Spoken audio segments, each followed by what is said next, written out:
Previously on agentpalmer.com, Souvenir of Canada is not to be left untouched on a shelf. Quincy perfectly celebrates the living legacy of Quincy Jones, and I can confirm that at least a few times since last episode, Janae and I have geeked out about the same exact thing.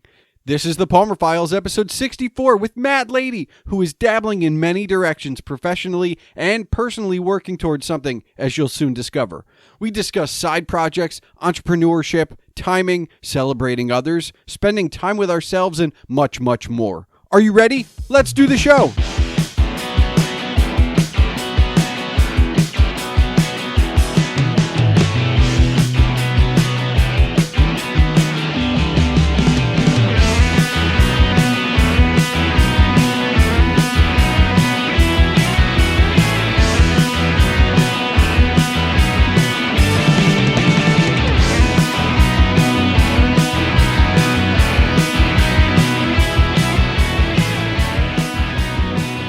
Hello and welcome to the Palmer Files. I'm your host, Jason Stershik, also known as Agent Palmer, and on this 64th episode is Matt Lady. Matt is many things, and he is evolving. He has an agency, a coffee brand, which we'll get to soon enough, and he has his eye on streaming and creating content in the future.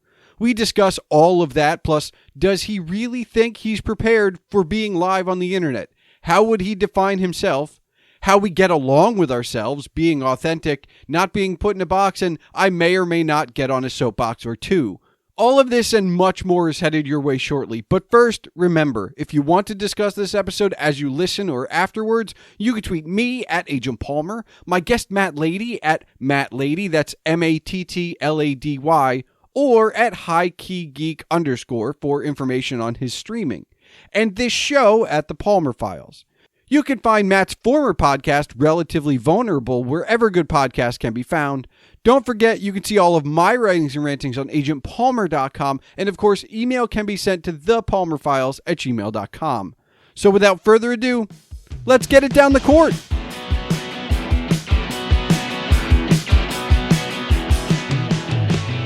Matt, you came to my attention on Twitter because you established that you are a part of a coffee thing called Lorem Dripsum, but what really spoke to me aside from the name is that you called that a side project. And I started a blog 10 years ago that was a side project. I started a podcast. These are things that I would consider side projects. A coffee brand is not nearly anywhere near my brain for a side project. Yes, it definitely, I understand where you're coming from, and like at first glance, I can definitely see why you're feeling that way. Okay. Same here. For me, I kind of got lucky, and it was kind of just an itch I wanted to scratch because I found this really interesting service, and I'm just going to give myself up because it doesn't matter. It's called Drip Shipper. It's premium drop shipping coffee. Okay. It's a Shopify app that you just plug in and you can make a brand, you can make copy, make your website, and they'll take care of the orders. And I picked out my flavors and all that. So in this case, a coffee brand can be a side project. Okay. Right. A full-on original roasted, I'm making the stuff myself, I'm like all that. Yeah, totally. That's a tough side project. Yeah. But in my case, where it's essentially print on demand for coffee, that's a little more flexible and a little more easygoing. So I just have to worry about the traffic to the site and the messaging and taking care of the customers. But okay, all right, and I'm gonna take a leap here. The name came first. Oh yeah. All right.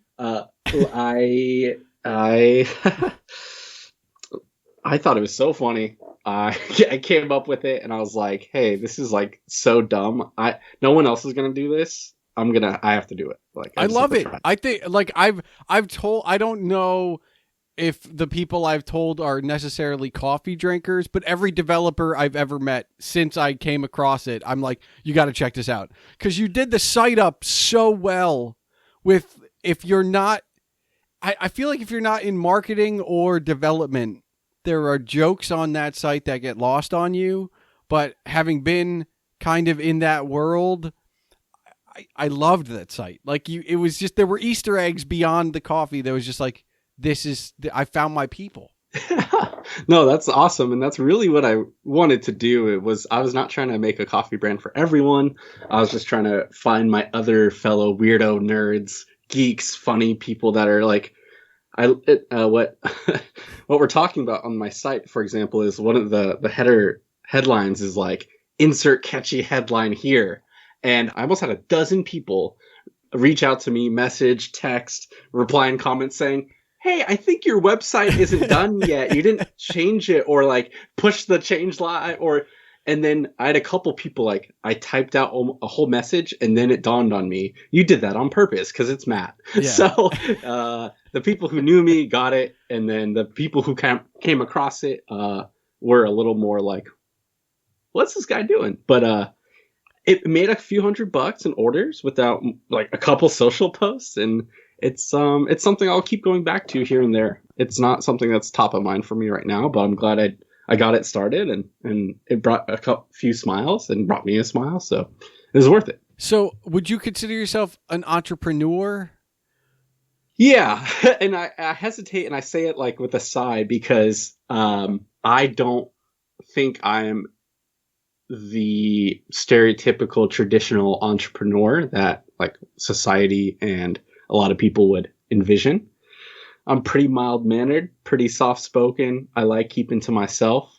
I can come out and be the life of a party and the center of attention and be the like middle of a dance circle and like, you know, all that stuff too. Like I have that side of me too, but it's just, I just like doing I like trying to do what I want to do every day. And if that's what's called entrepreneurship, if that's called freelancing, if that's called part-time, whatever, like I don't really mind what it's called. So like, yeah, I'm an entrepreneur. I have an agency I co-own. I'm having a little media company and then the coffee brand and then the other e-commerce brands. So it's like a little small holding company. And so, yeah, if I have a holding company, then I guess I'm an entrepreneur, but it's just like all new to me. And I wasn't brought up with that. Like my dad just worked 9 to 5 and worked his face off. And my brother has a job and he's been dabbling in it the last couple of years too. But I was the only one around me and my friends and immediate family too of like the first entrepreneur. So that's why it's like this foreign thing to me. And it doesn't even feel like I'm an entrepreneur. I didn't set out and like, that's my dream to go do that. Like, well, what's the dream then? Okay. In order. And all right. I'm coming back to dream number 2 soon. So which is exciting. Number 1, NBA player. Okay. All right. I played basketball through high school. I was the sport I liked the most. Not the sport I was best at. I was way better at baseball. Like uncomfortably better at baseball. Okay. Like, and then I didn't like it. So I just stopped. And then I kept going with basketball. And then I grew 5 more inches and I'm 6'4". So that helps. Yeah. And it was fun. So that basketball, NBA, but that didn't work out. But I probably really could have dabbled into either sports reporting, sports announcing, coaching, that sort of thing. I'm really analytical and strategic. And like I was leading film sessions in high school. Right. For the rest of the team, sure. Right? Like I'm with the remote. Like coach went out of the locker room and went to his office, and I would sit there with the remote and tell the team, like over the film session, like let's look. You know, that was just me as a high school kid. Well, that's still on the table. I'll say that it still is. Yes, that's true. Yeah, it's still on the table. That part of it, not NBA player, but maybe basketball related still for sure. It's okay. Yeah, it's my first passion. It's the first thing I really was drawn to. The whole sport. And so after I stopped playing like officially through like for school and just played it casually in college, it just wasn't quite the same. And then I stopped watching it as much because I was a huge fan. I grew up in the Bay Area, so I was a fan of the Warriors before they got amazingly good. I suffered through many a slow season, but we got really good tickets for really cheap for quite a while. Okay. So I'm lucky for that. So that's dream number 1 is NBA player and then NBA adjacent with like reporting, coaching, etc. Okay. Now dream number 2, which again, I'm revisiting really soon, is being a professional or like content creator in terms of with like streaming for Twitch. Okay. So my game is League of Legends and I've been playing that game for like 10 years now. Like it's a game where if anyone else isn't familiar, it's a game where you control a single character for about 30 to 60 minutes. You have 4 teammates, you fight 5 other enemies, you battle, you level up, you get items, you get gold, you try to kill them, and you kill their base. And it's one of the most popular games in the world, and there's national and international tournaments, and it's like legitimately multi-million, almost billion-dollar industry. That happened like right after I stopped my peak of interest in playing and like my skill level.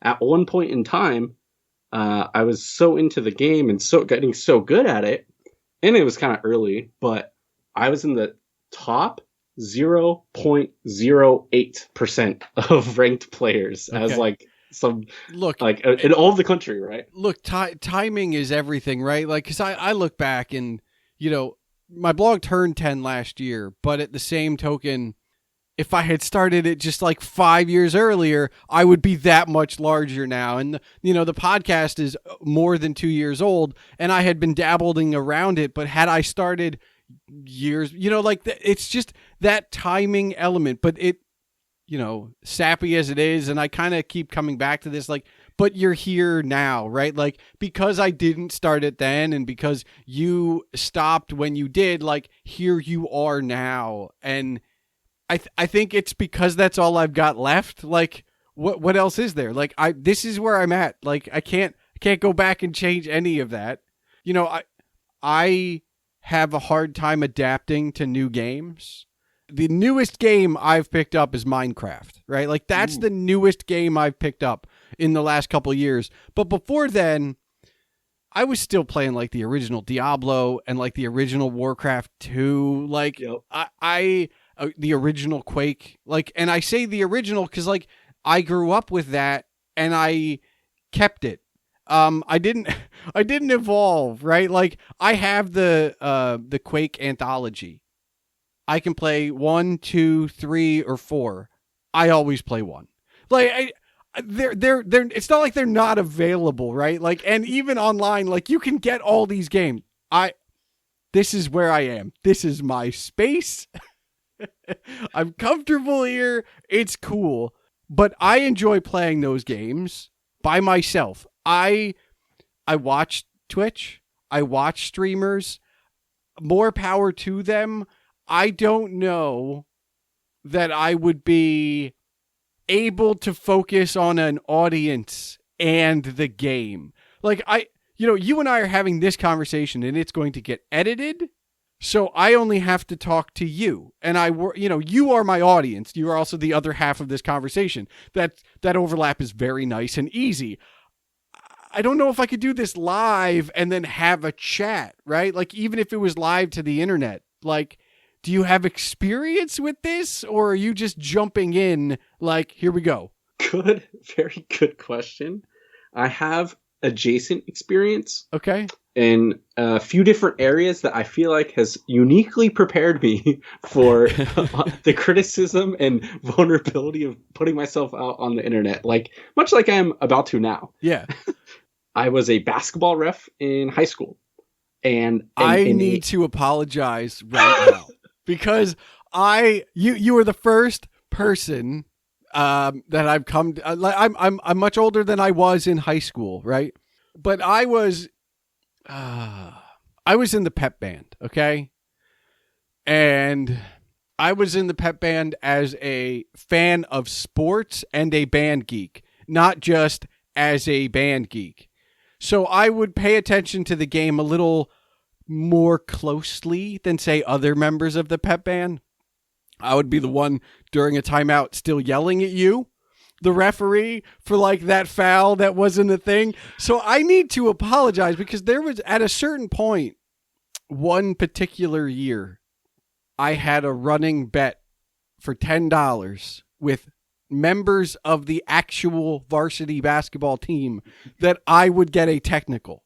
from the stands, not the bench, from the stands, right? And I got close. Like, I got spoken to by the superintendent and the principal, never by the referees. Like, never by the, like, I got a look once was the most I ever got, right? Like, those guys were saints for, like, ignoring me, right? I mean, I used to get on the other team, the opponents too, like, because they're a little bit easier, but, like, I need to apologize because none of my behavior then was acceptable. Especially looking back, I go, what was I thinking? So first of all, more power. And I feel like if anyone like me was ever at one of your games, like, you are more than prepared for the internet.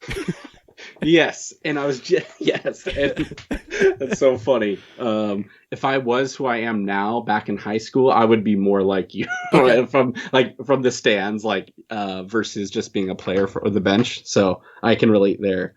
I was going on to say with basketball ref in Pleasanton, and that's in the Bay Area in California. And for a while, it was the richest mid-sized town in America or something, okay. Right? And so, like, it's super, like, bougie, and, like, all these people with money and, like, take their son and daughter's sports way too seriously. and I learned from a very early age, you cannot please everyone. I can make the right, correct, 100% clear as day call, and at least 50% of the gym is gonna complain anyway. Yes. So I learned that from an early age, both as a player and then as a ref. I saw it, I get it, and so I think that is going to help prepare me for Twitch. No matter what I say, what I do, 100% someone's going to, haters, people that are just trolling, people that feel like being mean, whatever, criticizing, whatever. So that's the first experience that helped me. I think start to get ready, looking back. And then the second one would probably, I don't need to go into the whole story, but is I was dancing in a suit at a nightclub for a work event, and in front of like 100 people. Okay. And I was in the middle of the dance floor, and all eyes were on me, and the announcer like called me out, and like people were like cheering and having a good old time, and like came up after me and like, wow, after the song was over, like, wow, that was so good, that was so fun, like, I'm like, I don't know, man, I'm just like, I just had a bunch of drinks and was having a good time. And so I don't mind being the center of attention and entertaining. Okay. I don't mind, and I like putting myself down, or like being vulnerable and open and being like, hey, it's okay, guys. Like, it's okay. Like, like, I suck at dancing, but I still had a blast. Yeah. Okay. And so just like, if I'm going to be playing, I may not be the best, but I'm still going to have a good time. And so, and am I to just make an assumption here? Like, you enjoy being able to turn it on and off, right? Like, I mean, because earlier you said like, I don't need to be the center of attention. So you like that like little dichotomy of like, all right, it's time to perform, and then let's turn off the light. Time to go home. Yes, I think you nailed it, and I think that's a great way to put it. Is I like being in control of the light switch. Okay. Yeah. I do not like being told what to do, when to do it, by when. Do it this way.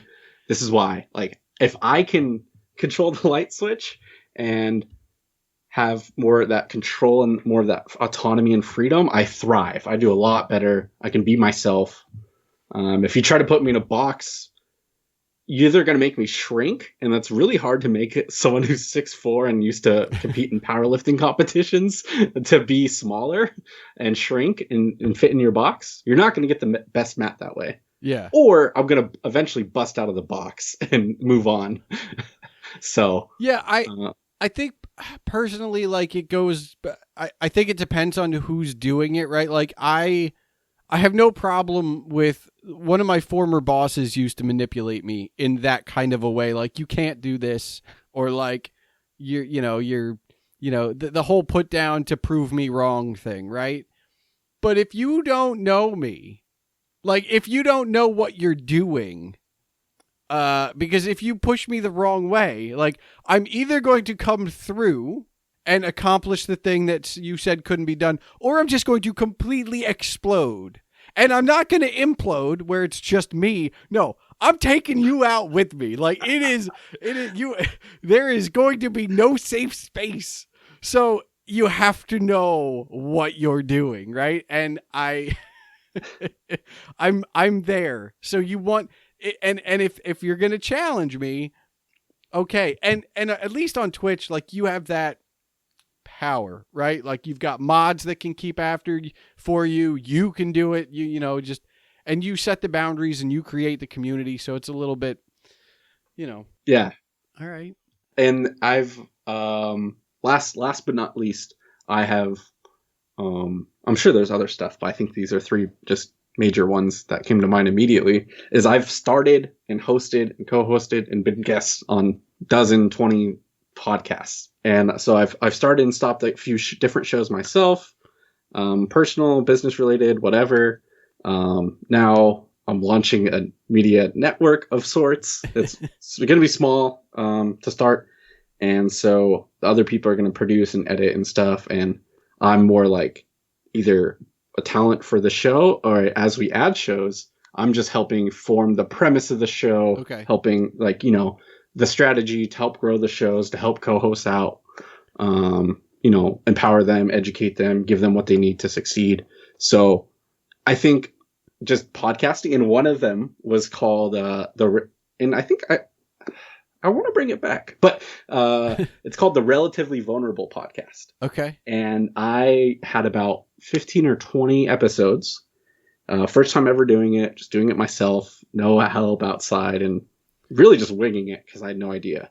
But the premise was a candid, open, casual conversation of someone opening up about something, some insecurity, something that happened to them in the past, a topic that is a health condition that they deal with that is lesser known, people who are recovering from abuse and trauma.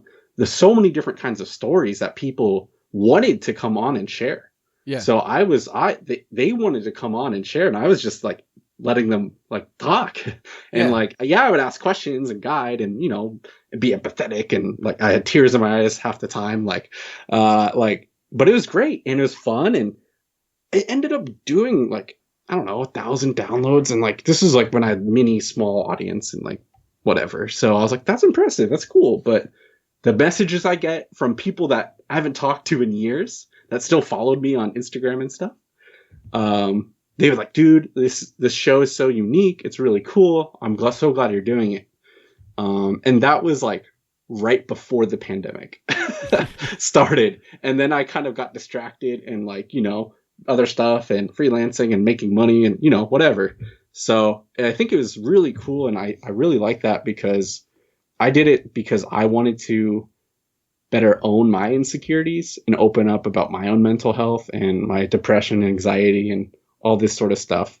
So it was really cool to see that come together. So those things, the basketball reffing, the dancing in front of everyone, and podcasting, and just opening up to random people on the internet, I feel like I'm primed and ready to go. Okay. And like a former athlete, right? Basketball and then powerlifting, like I'm used to having people watch me.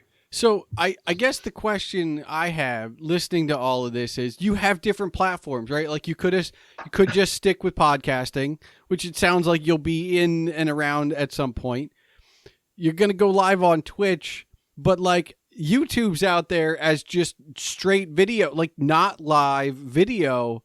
And I've always found it fascinating watching people that stream on Twitch and do YouTube content separate, or people that only do one or only do the other.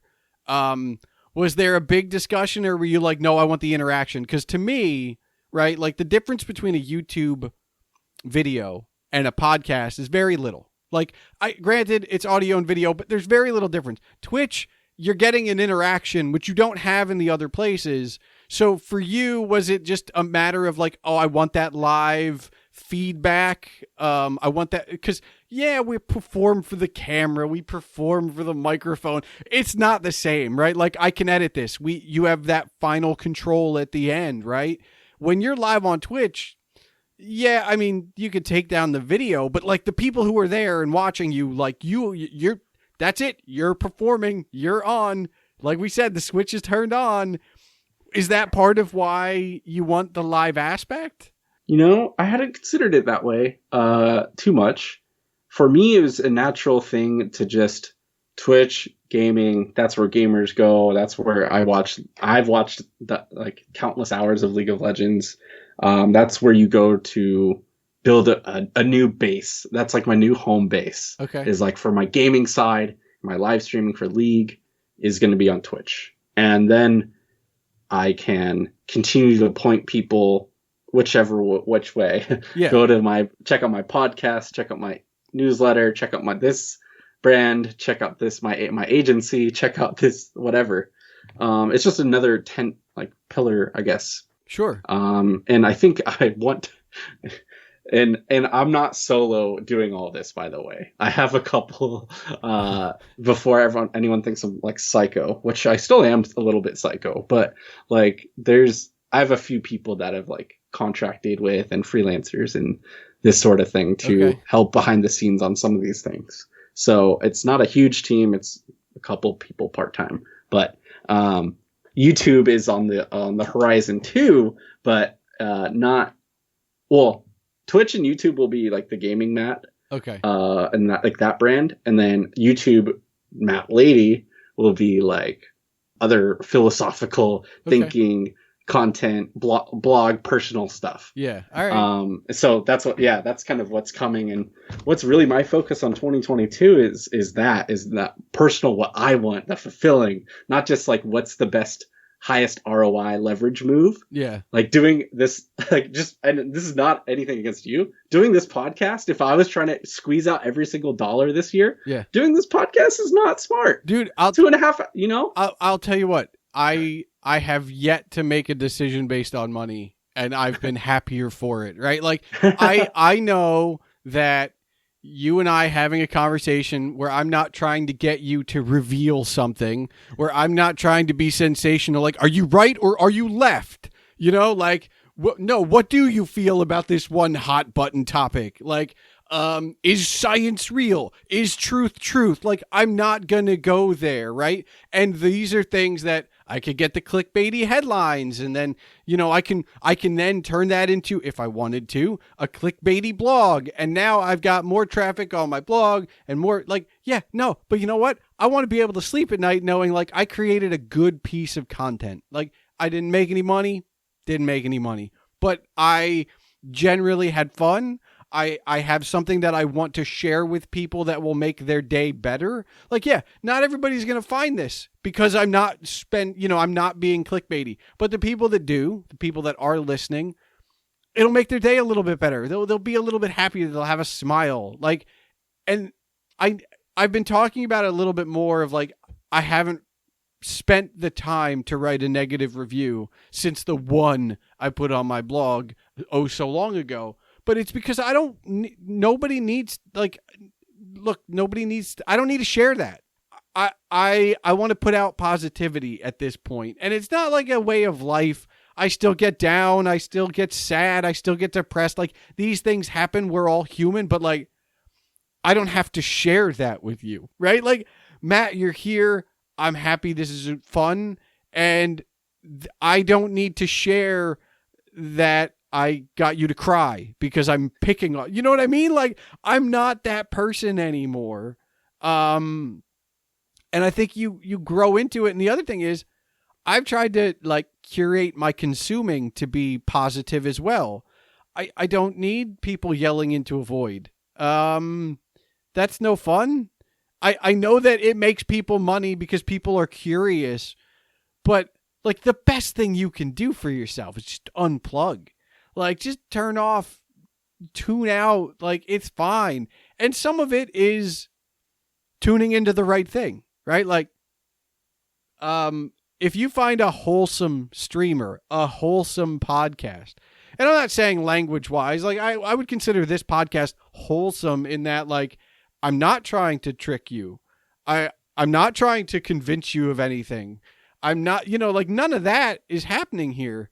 So this could be considered your tune out for the day, your hour 15, whatever this ends up being. And that's great. But, like, we need more people putting that kind of stuff out in the world.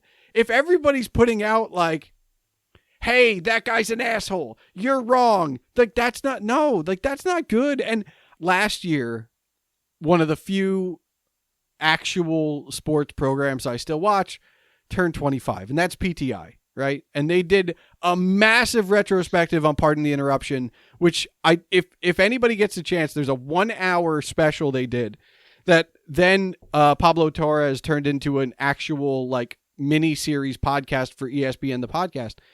But one of the things that I found myself relating to, like, I've watched Pardon the Interruption since it started way back when I was in college. And you don't think about why this show endures until they sit down with the hosts and go, like, why are you still doing this? Why is this working? And because there's two people on the screen that yell at each other with love, right? Like, those two hosts care about each other. I try to do, like, I try to host this show in the same way. Like, I don't know you, but I care about you. You were willing to take the time. I yell at you with love. If I'm going to yell at you at all, I don't need to be like, well, the Warriors suck. Like, no, like, nobody needs to hear that, especially now, because as we record this, Klay came back and the entire league gave him love, right? Like, this was a story that was felt bigger than sport. And it's one of the reasons that, while it's cliche to say it's bigger than sport, it's not, right? Like, that's perseverance defined. Almost 1,000 days away from the one thing you want to do. Take a microphone away from me for 1,000 days. I will go insane. I will start something else. It's not going to happen, right? Like, I can't not write for 1,000 days, right? Like, it's just unfathomable. And yet, Klay Thompson found a way to come back with authority and made it about something bigger than himself as well. He didn't come back and be like, me. Like, that's not the way it went. And we need more of that in the world, right? Like, and we should celebrate that when we find people who aren't me, or that guy's wrong. Like, no, there's room for everybody. Man, there's so much room for everyone. And touching on the Klay's return, all of his teammates wore Klay Thompson jerseys. Yeah. Like, how are you going to get an entire team of what was and this is my team, I'm speaking about them, like, overly egotistical big adult babies who complain to the refs every play and are like, oh, this and that, and, like, theatrical and make trillions of dollars a year. Like, they put their egos aside, and, like, they didn't wear their suits or whatever fashion statement they wanted to make that night. Like, they showed up for their teammate. Yeah. They put another grown man's jersey on and said, I'm with 11. And everyone did that. And even Curry, even Draymond, the stars, the people that are, that's the culture. That's what family really looks like. Not the workplace. We're a family, so we all work 20 hours a day and get drunk together, and we're family and we never leave us. Like, not that kind of family. Like that. Yeah. Like, showing that love for him. They knew how much it meant to him. Like, that's insane. It was really cool and heartwarming. I had, like, it was weird. Like, it, like, my Twitter feed is not sports related. I can find the sports stuff I'm looking for if I want it. That's not, but when my feed starts creeping in with sports things, I know it's transcended sport. Like, that's just how it works. And it was blowing up. I was very impressed. And I felt bad because, he was such a great teammate. Like, I feel like it'll be when Klay Thompson eventually retires and writes his autobiography, which he's gotta do. Like, if nobody's in his ear saying, like, you gotta write about this, you have to write about this. Because not only did he recover after almost 1,000 days away from the game, but it's not like he went away. Like, he was on the bench. He was there watching other people compete for him, essentially, because he was still on the team. And that's not easy. The only thing I've got close to it right now is ESPN Plus has the Tom Brady Man in the Arena, and it's the most authentic, honest sports program I think I've ever seen. Because, like, in episode 1, Drew Bledsoe is 100% honest, being like, yeah, I didn't want him to succeed. Like, I wanted to get back out there after my knee was good, but the team was winning, and so you swallow it. And that's fine. And at the time, Drew Bledsoe, the consummate teammate, swallowed his pride, and he helped him from the sideline. And then he signed a big contract with Buffalo and got out of town. But for that moment, he was the teammate, right? And we don't prop up these people enough. Like, in a world where TMZ Sport exists, so there's somebody, you know, if you go back to that season, that's going to be like, so Drew, like, you really want Tom to screw up, right? And Drew said all the right things at that time. Like, he can say that he hated it now. It's decades on. That's fine. And Klay can say it hurt a lot to watch his team out there without him later. But those two guys in the moment did the right thing. We don't see that. Watch the news. Period. The end. Even if you're right or you're left, and tell me that there are people out there that are just in it for themselves, saying whatever they need to keep the spotlight on them. They never want the spotlight to dim. We don't highlight the people that fall out of their own accord because they're supposed to. And we need to. Like, that cannot be understated. We need to celebrate these people more. I think we absolutely should celebrate, empower, raise awareness, highlight all of these sidekicks, all of these supporters, these teammates. Yeah. The Robin to the Batman, the Alfred to the Batman, all this supporting cast, all the VPs, the assistants, the significant others of these huge business leaders and moguls and tech giants. Like, they're behind the scenes. They're the ones. Oftentimes, I think it's inevitable when someone is great, and I'm talking at the top of business, sport, performing, whatever. Something is lacking on the other end. Yeah. Something has to give if you are the best at something. Uh-huh. And that falls not just on that person. It usually comes around on their family, their friends, their coworkers, their loved ones around them. And they, like, supporting them, dealing with it, like, being there for them, whatever. Those are the stories I want to learn more about. Yeah, we it's interesting. I've been reading a lot of biographies of late, and the ones I really like are the ones where they talk about the hard times, because it's easy to write about the good times. Like, you know what I mean? Like, if I were to write a book, the easiest thing in the world for me to do would be to take the last 2.5 years where I was unemployed and go, well, I was unemployed for 2.5 years during a pandemic, period, on to the next chapter, right? Like, it's easy to just gloss over that. No, like, I was depressed. I was manic. Some days I would be happy and some days I wouldn't be, right? Like, you know, there are things in there that if you're not paying attention or you don't take the time to look back, you go, I didn't learn anything from that. Hell no, I learned a shit ton from that, right? Like, I was bored, which is the one thing I hate in this world. And when I'm bored, I think about things. And when you think about things, you think about where you are and how you got there and why you're not somewhere else. And living with your own thoughts is never, like, I live as a functioning, anxiety-ridden person. I understand what my limitations are, and occasionally I try and push them, and occasionally it works, and occasionally it doesn't. I have not lived with anxiety my entire life. There was one moment where I had it, and I've lived with it ever since. It's just happened, right? Like, there were probably like 2 anxiety attacks and then the big one. And after that, I've lived with anxiety ever since. You can be a person that goes, I want it to be like before, but it's not, right? Like, and I've got a lot of friends who are like, you should go to the doctor, you should get some drugs, you should, work it out. And I'm not saying if you can find medicine that helps you, that's fine. And I implore you to seek help where you can.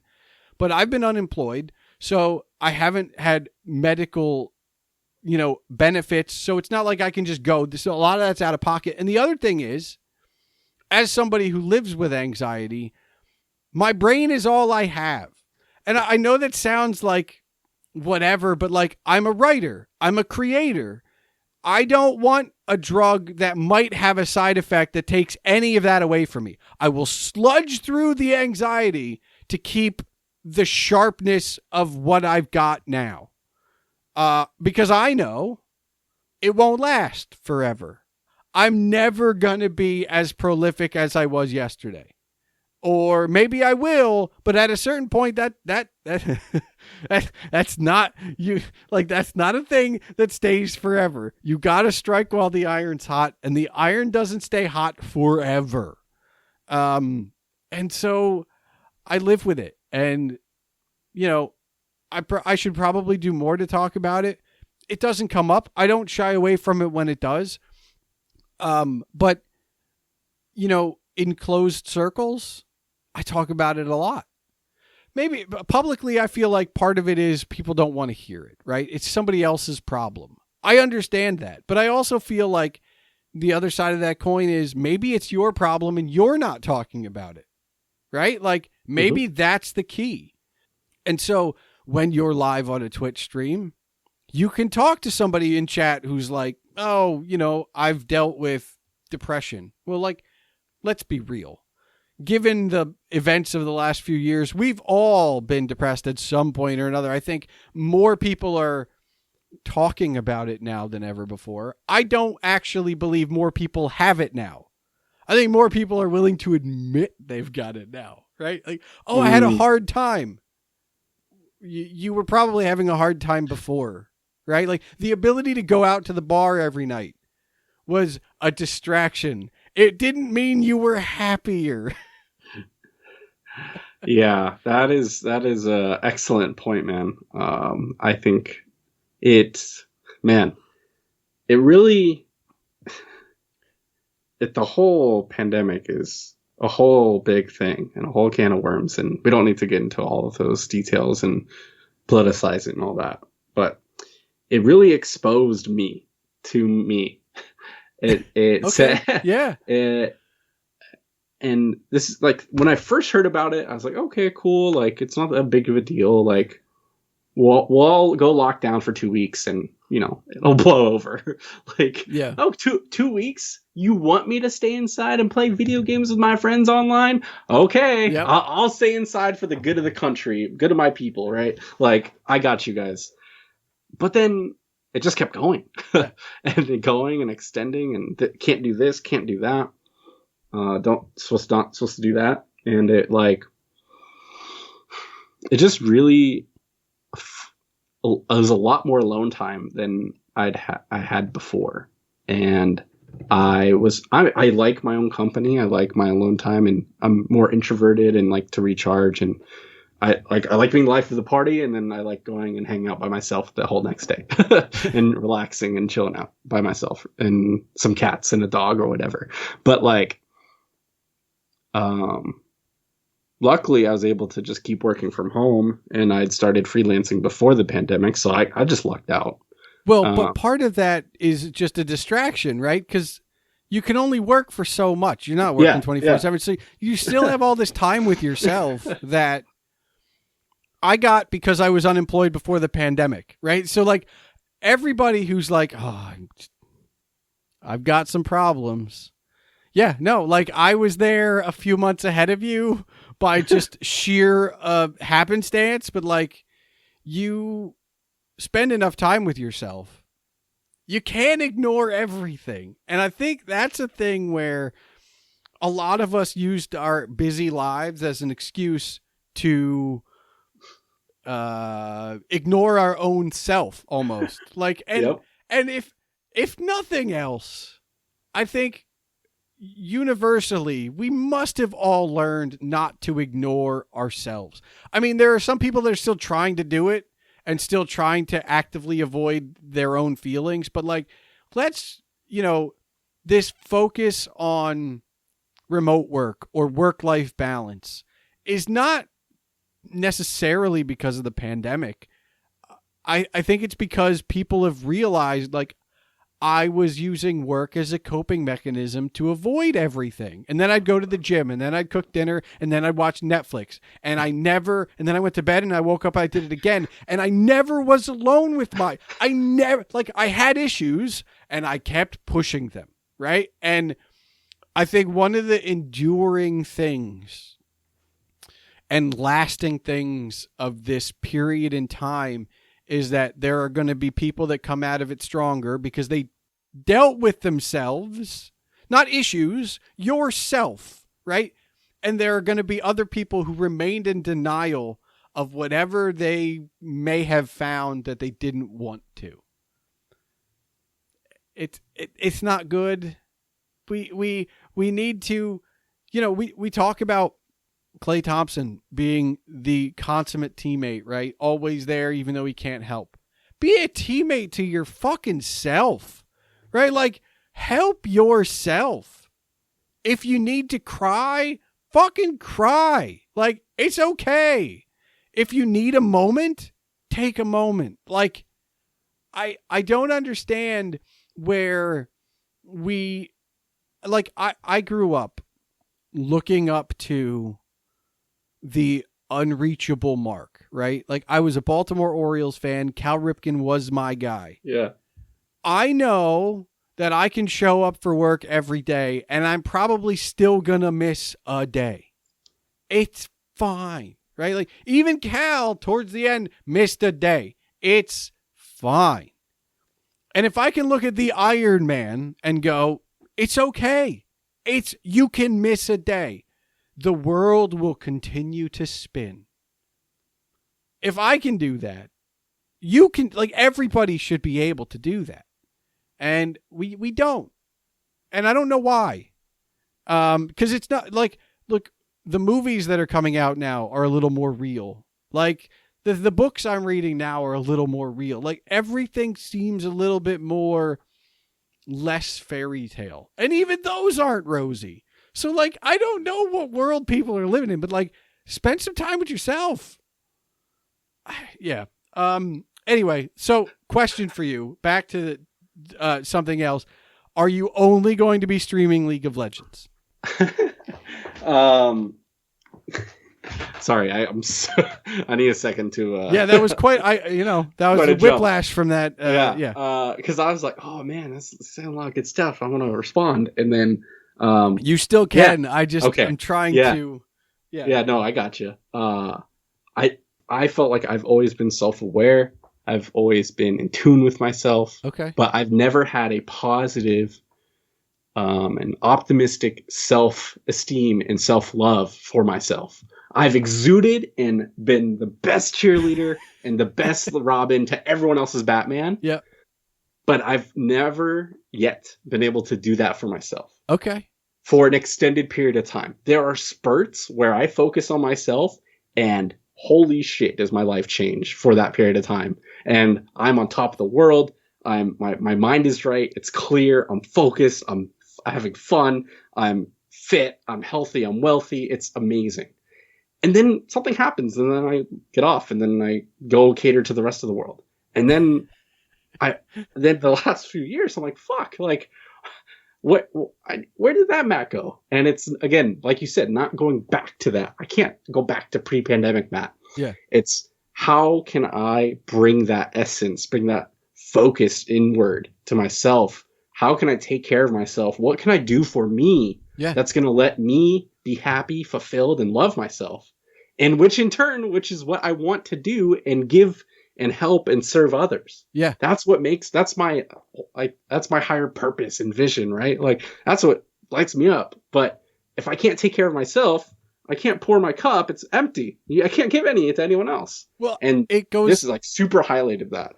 I haven't flown on a plane in a long time, but I'm pretty sure they still tell you to put your oxygen mask on before you can help the person beside you, right? Like, and that's because you can't help the person beside you if you ain't around no more. Like, it's just that simple. And, like, I feel like we almost need to tell people, like, take some time. And, you know, I want to, because there are occasions where I know that this show has a slightly international audience, and I know it's not a wholly American thing. And it's not even a wholly Western thing. Like, there are just people that need a break from whatever life, the job, you know what, and that's not a problem. Like, look to sports is the easy analogy for all of it, right? Like, look at marathon runners. They do stop in between marathons, right? Like, they train, but they stop in between marathons. Even, okay, let's take Formula One, NASCAR, Indy. They have pit stops for a reason, right? Like, if the wheels come off the car, they won't finish the race. If they run out of gas, they won't finish the race. Like, all of these are easy analogies to make. And yet, on LinkedIn, I will log in some days and see yelling competitions on the professional social media of, well, I worked 75 hours this week. Well, I worked 82. That's the competition. That's no. Hey, look, you worked 82 hours and made 12 cookies. I worked 12 hours and made 12 cookies. No one gives a fuck. We each made 12 cookies. Like, come on. Like, we need to normalize a lot of things, and we're not. We're just not. We're just not. And part of that is it's hard to be the one that goes the other way when everyone's walking that way. Yeah. I'm increasingly convinced in many situations I'm that little guppy that's fucking trying to swim upstream and everyone's just flying down the river. Yeah. And if not me, then who? And that's not to say, and I've had to grapple with this in my mind of, that's not to say I need to save the world. I need to solve world hunger. I need to do all these things. I'm not putting that pressure and stress and guilt all on my shoulders. I have enough stress and anxiety as it is with my my world as is. So it's something that I'm aiming for, and it's aspirational, and it's something for me to think about as I keep taking care better of myself. At some point, I think that higher vision, that really ambitious, let's save the world type shit, like, why not? Like, why not me? And that's not to say that that's a passion. I want the fame and fortune. Like, if people want to know me and because I help them and I give them whatever, cool. That's great. But I'm not doing it. It's more of why not me, and like, who else is gonna do it? Yeah. And because as we see, like, and again, our systems and culture and society is like crumbling. Like, our medical system's going down. No, like, we had one little check or two like little like stimulus stuff, like, like, do this, oh no, test this, and all these changing policies, and it's just a mess. And like, it's been ongoing, and there's no end in sight.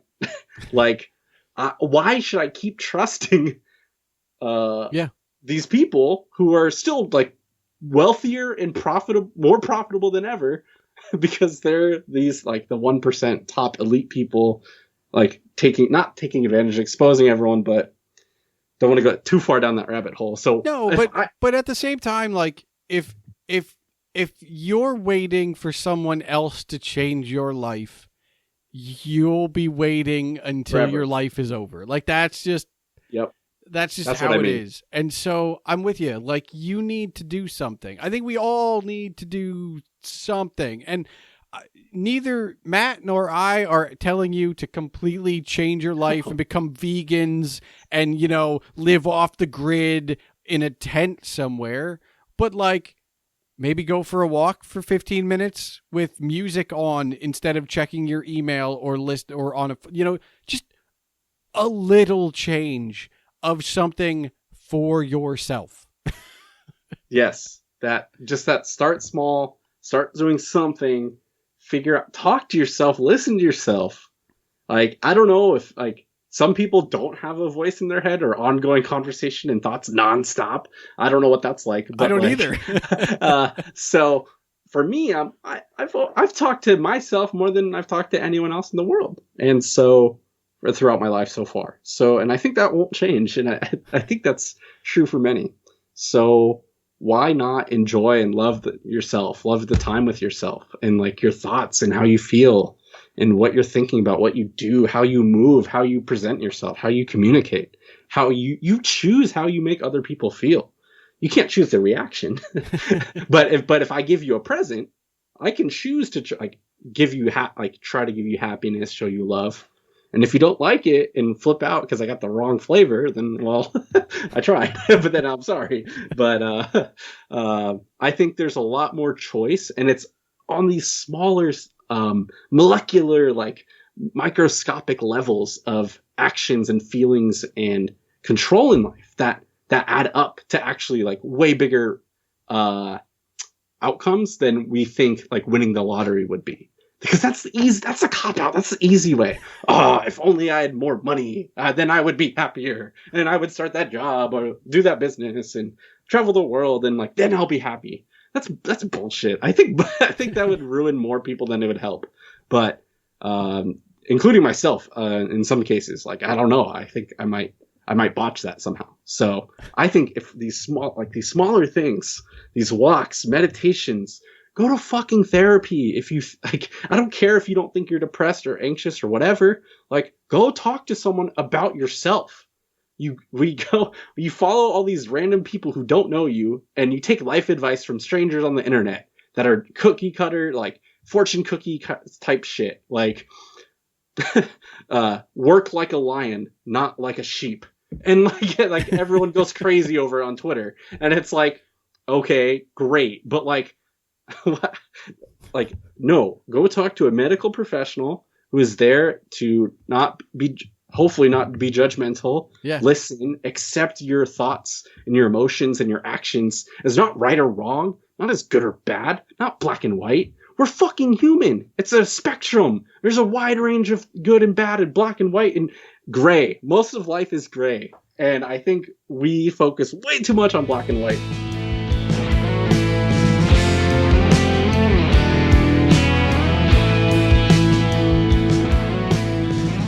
There is a lot to unpack from this episode, but it is what happened in the time since Matt and I had our chat to this release that I want to focus on. Just a few days ago, from release anyway, Matt announced on Twitter that he was taking some time off because, quote, I've neglected my own time, my own space to heal, recover, grow, and be me, unquote, which is some of what you heard during this episode. I also feel that Matt taking this time for himself will be of a greater benefit to him and his endeavors going forward. It's why you should watch the Twitter _HighKeyGeek_ for what he'll be doing next when he's ready. And that's key, when he is ready. I'll link to the full Twitter thread because while it does mirror some of what he and I discussed, it's a very personal admission and affirmation that many could learn from because not enough people are making time for themselves. This goes beyond knowing yourself or dealing with your own problems. This is about taking time to relax or genuinely taking time off. We don't do enough of that, and I'm no exception. Recently, I started cutting back the amount of work, even passion project work, that I do on evenings and weekends. I still do it because it's still fulfilling in a way that nothing else is, but I also make sure there's enough downtime at night and during those weekends to actually and factually recharge my body and my mind. I know some will say that such time off is a luxury, but arguably it is more of a necessity. As I said in the episode, pit stops, timeouts, halftime, there are plenty of not doing a thing metaphors in sports and in life in general. Don't just keep running, at least not if you want to finish the race. So, are you taking time for yourself? Matt is, and so am I, and I hope that you are too. It could be that you need a month like Matt because you've reached your tipping point, or it could be that, like me, you're just looking for a little more balance. Whatever it is, do it. And let me know what you're doing with that time. I'm reading and catching up on some great content that you'll always find scattered to the wind across all of the platforms. Good luck, and please be good to yourself. Thanks for listening to the Palmer Files, episode 64. As a reminder, all links are available in the show notes, and now for the official business. The Palmer Files releases every 2 weeks on Tuesdays. If you're still listening, I encourage you to join the discussion. You can tweet me at Agent Palmer, my guest Matt Lady at Matt Lady, that's MATTLADY, or at HighKeyGeek_ for information on his streaming futures. And of course, you can tweet this show at the Palmer Files. You can find Matt's former podcast, Relatively Vulnerable, wherever good podcasts can be found, as well as Matt's other podcast, Conversational Commerce. And you can get yourself some of Matt's coffee at loremdripsum.com. Email can be sent to this show at thepalmerfiles@gmail.com. And remember, your home for all things Agent Palmer is agentpalmer.com.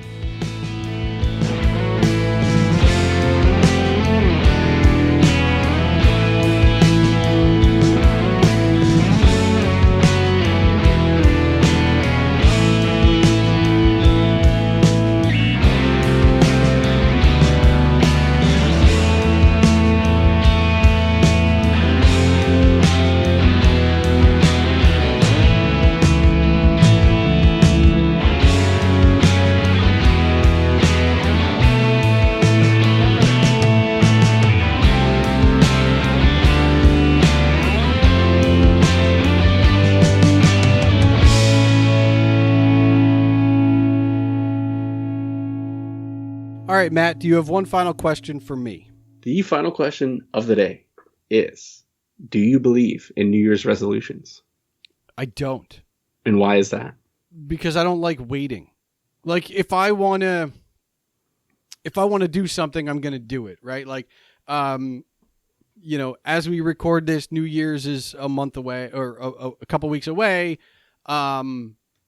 So if I think of a new resolution, I have to wait another 11 months, right? Like, or whatever it is. I'm also not one on big on weekly shit either. Like, if you want to start, why not now? I play musical instruments. I would very much love to give myself a schedule because I bought myself an electric drum kit. So I've been learning to play the drums again. I have a bass. I have guitars. Every once in a while I go like, I haven't picked up my bass in months. And I go, all right, well, tomorrow. And it's tomorrow, right? It's not, all right, next month I'll, bass on Mondays and drums on Tuesdays. Like, no, tomorrow. And for me, part of it's impatience. But the other part of it is, if you don't start it, like, with it in your head, like, why am I doing? I'm doing this because I miss playing the bass. By the time I get around to next week, next month, next year, I'll forget why I wanted to do it. It'll be like, I got this piece of paper here or this note on my phone that says play the bass, but like, I don't really feel like doing that right now. No, I felt like doing it. It's, 11 o'clock at night. I can't do it now. I'll do it tomorrow. And that's fine. Like, and I feel that I have a very horrible ability to be able to talk myself in or out of anything. So if I give myself the time and space to wait for next week, next month, next year, nothing will ever get done. Like, do it. I'm very much in a place where, like, I try to do the thing now. It's not always possible, but then next available moment, right? I turned myself into a reader by reading every night. I didn't do that as a New Year's resolution. It was just like, I've decided I want to read. Here's a book. I'm going to start reading today, right? Like, I used to make fun of people that did like the whole NaNoWriMo, the 1,000 words a day in November. Yeah. Because it's like, well,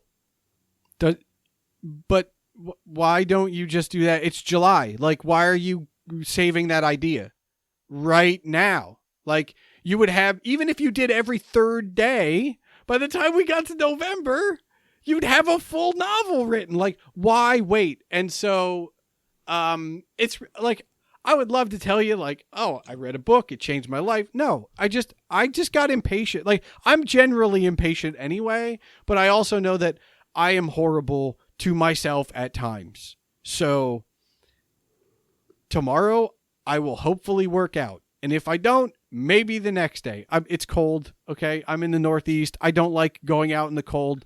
So it's all inside stuff until it hits 70, and then I'll go for a run. But that doesn't mean I can't do something. And why wait? It really just boils down to why wait. Like, I understand New Year's resolutions work for some people. But to those people, I ask, if you fail at your resolution, do you wait until, like, if you make it till April and then give up on that diet, do you wait until January again, or do you start back up in May? Like, what are you doing?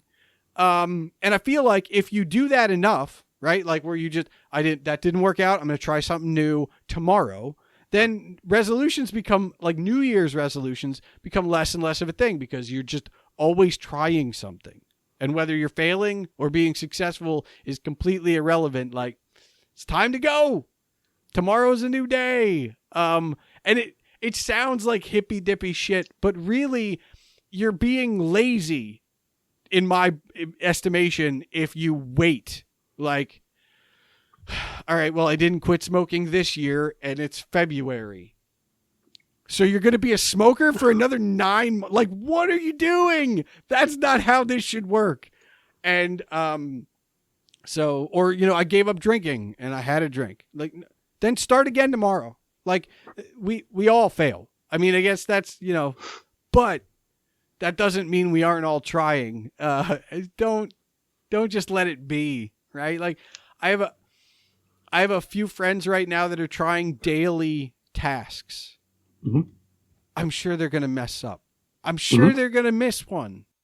I'm hopeful that they miss one and keep going, right? Like, you hit 15 in a row, you missed one, go for another 15. It's fine. We all need breaks, whatever. But, like, yeah, I'm not for New Year's resolutions, because it's just, and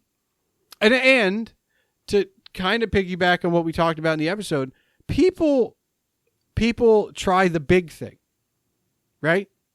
I once, for an internship I did doing marketing at a hospital, wrote some papers on smoking cessation, quitting smoking. And one of the things I learned from that, and we had some alcoholism ones as well, is that the best thing you can do to stop drinking or smoking or whatever, overeating, is do less of it tomorrow, right? Don't wait until December 31st and be like, I'm quitting smoking tomorrow. No, in October, let's pretend it's October, go, you know what? I'm going to smoke less tomorrow. You know, or this week, I'm going to buy 1 carton instead of 2 and make it last. And then the next week you go, I'm going to buy 1 pack and make it last. And then by the time you get to that point, you go, all right, I'm going to stop now, right? Like, and we don't do a good job with, or I should say, we do such a monumental overkill on you quit smoking that we're not celebrating the people that went and are smoking less, or are drinking less, or are eating less. And those little victories mean a lot to those people. And when we don't celebrate them as a culture or as a friend, they're just like, well, because I didn't quit whatever it was, I'll just go back to it. Because nobody cares that I'm, not drinking as much, or that I'm only, eating 1 candy bar a day instead of 5, right? Like whatever the vice is. Little things, man. Bite size. Like bite size your goals. I think that's my other problem with New Year's resolution. They're always so grandiose, and they're usually not something that can be done in a day. Yeah, it frustrates me. I can tell. Yeah, I'm not a huge fan of them either. I'm more into annual goal setting and planning this is the time constraint of the year. Okay. What can I get done during this period for my business, for myself?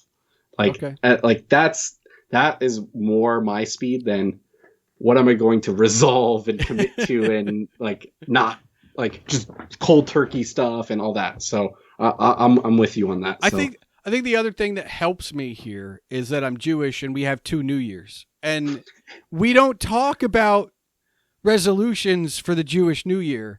And so if I really wanted to play that game, come the fall, I could pick a resolution. And if it fails before December 31st, I can pick it up again. Right. And just have a built-in tester. But no, why wait? I'm just too impatient. And wait? And if you have the momentum, if you have the inspiration to do the thing, or don't do the thing, depending on what it is. Right. Just why wait? Why wait? Life's too short. Life's too short.